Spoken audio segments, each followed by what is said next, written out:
Well, retirement inching closer to becoming a thing of the past for a lot of Americans. More than 9 million people over the unofficial retirement age of 65 are working today, up from about 5 million a decade ago. That means about 20% of Americans over 65 are still in the workforce. A recent poll finds nearly 1 in 4 people don't expect to ever leave the workforce. Elderly people are filing for bankruptcy in record numbers because they don't have the resources for retirement. The number of people working multiple jobs also spiking. So why are so many people financially unfit to call it quits? Because the politicians have started to move Social Security back for when you could retire.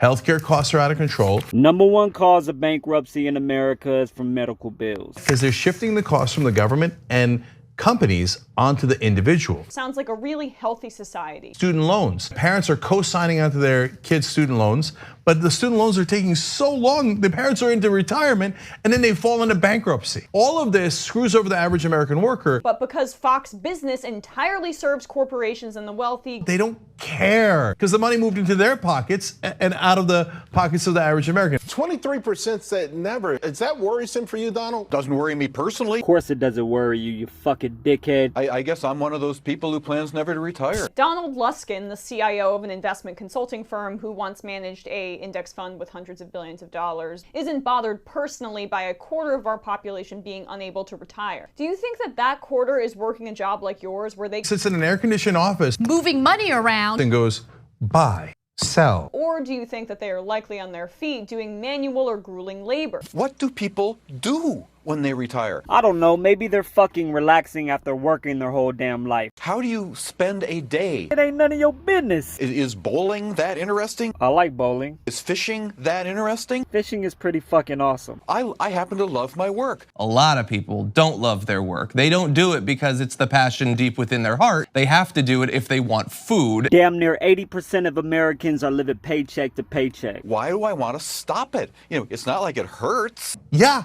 Sometimes you're in pain. That's because you don't do manual labor. What about the people who develop carpal tunnel, whose knees give out, whose backs give out, who are doing physical labor, who aren't just sitting in a cushy office? Among all civilian jobs in 2016, 13.3% were classified as sedentary, and another 13.7% had a required strength level of heavy work. Just under half of jobs, 45%, had a required strength level of medium work, and nearly a quarter required light work. So the vast majority of jobs out there require a significant amount of energy to perform. Why would I stop it? This is great. Consider it a blessing that I'm letting you work yourself to the bone. What a great country where we have the opportunity to keep working. You myopic clown. What a miracle where our lives are long enough. This is just appalling. And we're healthy enough and mentally alert enough so that we don't have to retire. What's the big deal? Why don't you just work yourself to death?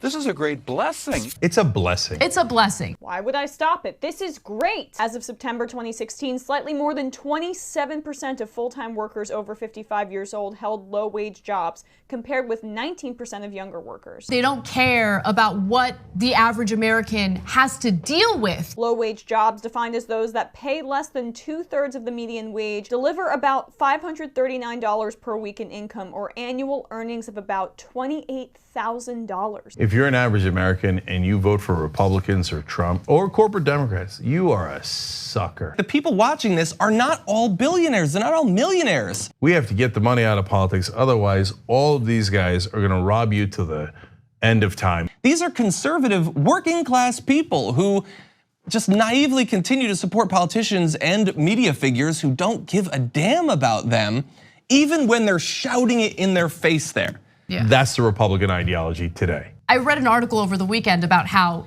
you should have $1.7 million saved for retirement. Who doesn't have 1.7 million lying around?